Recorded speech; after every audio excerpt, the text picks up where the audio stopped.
Mowry and Port Harcourt are at it again. Seriously, will we ever get a back from their never-ending divorce drama? It seems like their 2022 divorce filing left many issues unresolved. He continues to bring up Tia, throwing not-so-subtle jabs at her. This time, he's accusing Tia of infidelity during their marriage, even alleging she had a sugar daddy. Tia, on the other hand, has had enough of Cory's behavior. She accuses him of being obsessed with her and trying to sabotage her dating life because he can't move on. But does Cory really want her back? Is he genuinely trying to scare off her potential suitors? Let's delve into this drama and find out the truth. Tia and Cory's divorce has been one of the most peculiar and contentious splits we've seen in a long time. And that's saying something, given how messy Hollywood divorces can get. They announced their separation in 2022 on Instagram, saying, "I wanted to share that Cory and I have decided to go our separate ways. These decisions are never easy, and not without sadness. We will maintain our friendship as we co-parent our beautiful children." This announcement stunned everyone, as it seemed everything was fine between them until that post. But we were very wrong. Despite her claim that the divorce was amicable, she couldn't have been more off the mark. She didn't completely disclose the real reason behind their divorce. She hinted that it was related to financial issues, and it's well known that she was the primary breadwinner in their relationship. When Tia and Cory first met, Tia was already a successful actress starring in the hit show Sister with her twin, Tamara. Cory, on the other hand, was a struggling actor trying to make ends meet. He was so financially strapped that Tia had to support them both in their relationship and marriage. Well, I'm gonna tell you this. Every Christmas or birthday,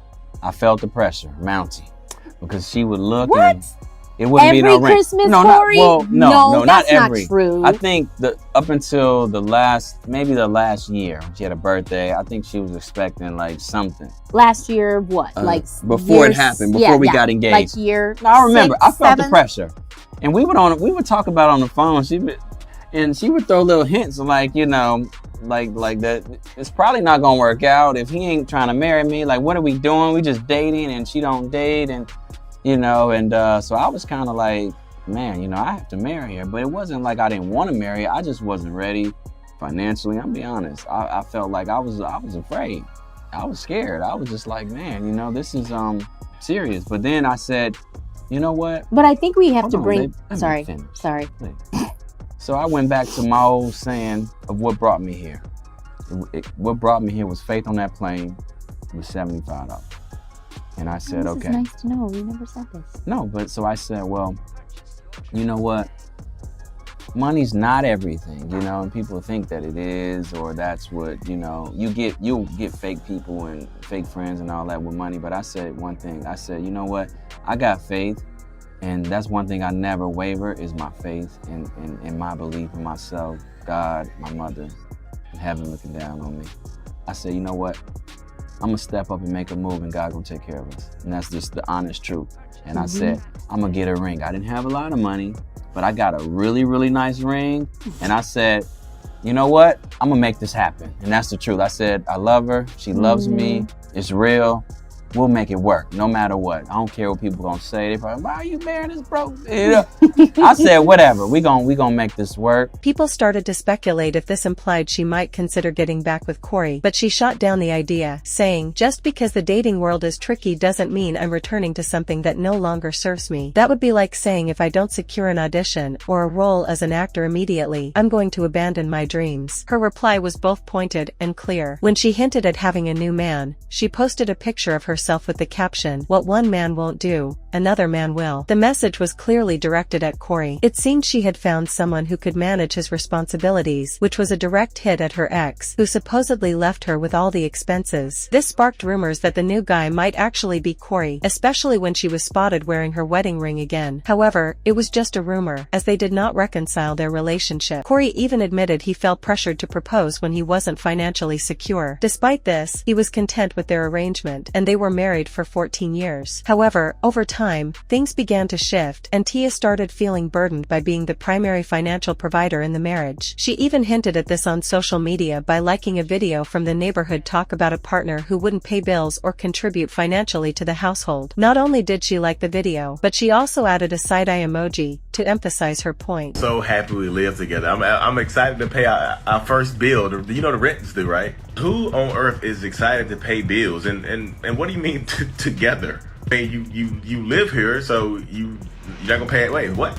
So what would you do if I wasn't living here with you? What would you do? I would pay the rent and all the bills. Exactly. So why do you need me to pay the rent and the bills if you can do it by yourself? Fans quickly picked up on the hint, realizing that Tia probably grew tired of financially supporting Cory and decided to end the relationship. After that, she remained pretty quiet about the divorce, seeming to move on. The divorce announcement may have seemed calm, but it concealed a lot of underlying tension. Tia's hints on social media made it clear that financial stress was a significant issue. Despite their lengthy marriage, the imbalance in their financial contributions created a rift. Tia's social media activity indicated that she felt overwhelmed by the financial strain and eventually decided it was time to end things. However, her quiet demeanor following the split suggested she was ready to move on and focus on the future. Meanwhile, Cory's behavior during the divorce proceedings was far from tidy. In response to Tia's divorce filing, he requested alimony and urged the courts to review their prenuptial agreement. According to court documents, Cory and his lawyers questioned the validity of the prenup dated April 14, 2008, arguing that its provisions were unconscionable. This move suggested that Cory and his legal team were claiming the prenup was signed too close to the wedding, implying he might have been coerced into signing it. At the time, many people criticized him for trying to go after Tia's money, but it seemed he was merely trying to delay the divorce process. Speculation grew that he wasn't interested in her money, but rather didn't want the marriage to end and was trying to buy time. However, Tia's mind was made up. Less than a year after she filed, the divorce was finalized, allowing both to live their single lives. Despite everything, they managed to keep the situation relatively civil. In an interview, Tia remarked that she didn't see her marriage as a failure, but rather, she had graduated from it. Although the statement was a bit puzzling, at least they weren't publicly attacking each other on social media at that time. It was a small victory in the midst of their split. However, things took a turn when Tia started dating again. Rumors began swirling about her re-entering the dating scene, and Cory was clearly not pleased. It was evident that this development struck a nerve for him, which wasn't surprising given his hints about wanting to reconcile with Tia. Cory appeared noticeably distressed when the subject of Tia moving on came up. You know, my marriage was a success. Yeah. I look at it as like a curriculum when you're in college or high school, right? You're learning, you're growing, you're evolving, you're creating, and I was able to create with Cory some beautiful, amazing children. And at the end of that curriculum, and at the end, there's a graduation, there's a celebration. So that's basically, you know, how I'm looking at it now. And I feel like people when they look at marriage, that success equals longevity. But no, at the end of the day, it's, are they happy?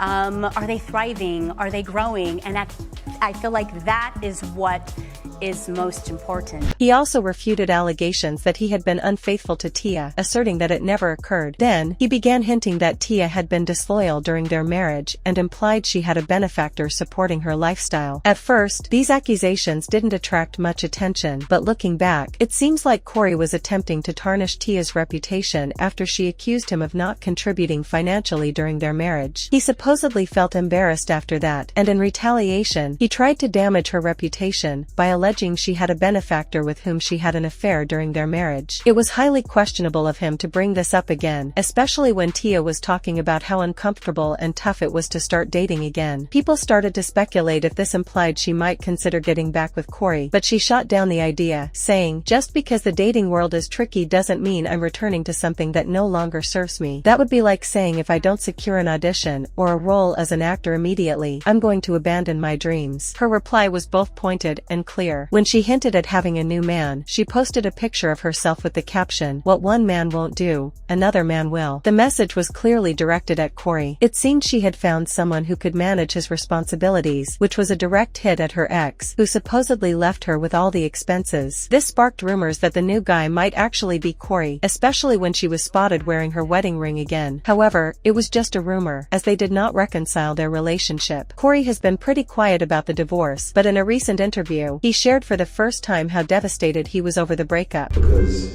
you know, it's tough when it feels like you're going through something alone and no one understands. And, you know, no one's there for you. And it's just like, you know, when you're a man, especially a black man, they're like, oh, he's tough, he's strong. But you know, it was a year and a half crying myself to sleep every night. You know, nobody see that. Yeah. Nobody see that. Yeah.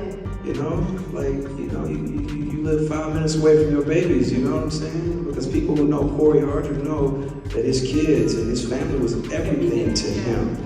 You You know what I'm saying? So it's like, I'm stronger than I thought I was. Yes. I'm really stronger. And that by the grace of God, it's like, I'm here and I'm still going. He disclosed that he cried himself to sleep for a year and a half afterward. It's really unfortunate how things ended, but Cory seems to be in a better place now. His career is thriving, with several movies to his credit since the divorce, so things are looking up for him. As for Tia, she likely finds all this attention overwhelming. She's trying to move forward, meet new people, and explore new opportunities. It got worse, but I feel like it's about to get worse. It got worse. It got worse. Diving back into the dating scene while your ex-husband and the father of your children is still declaring his love for you and trying to portray you as unfaithful is undoubtedly a lot to handle. Fans have been chattering, saying things like, "What's still funny about this is that nearly a year later, Tia is still responding to what Cory did, which shows that many people believe in marriages and relationships without any valid reason. She left him, and if I were Cory, I wouldn't take her back unless she compensated me." I still want to know the real reason behind their divorce. So what do you think? Share your thoughts in the comments below. As always, thanks for watching and stay tuned for our next video.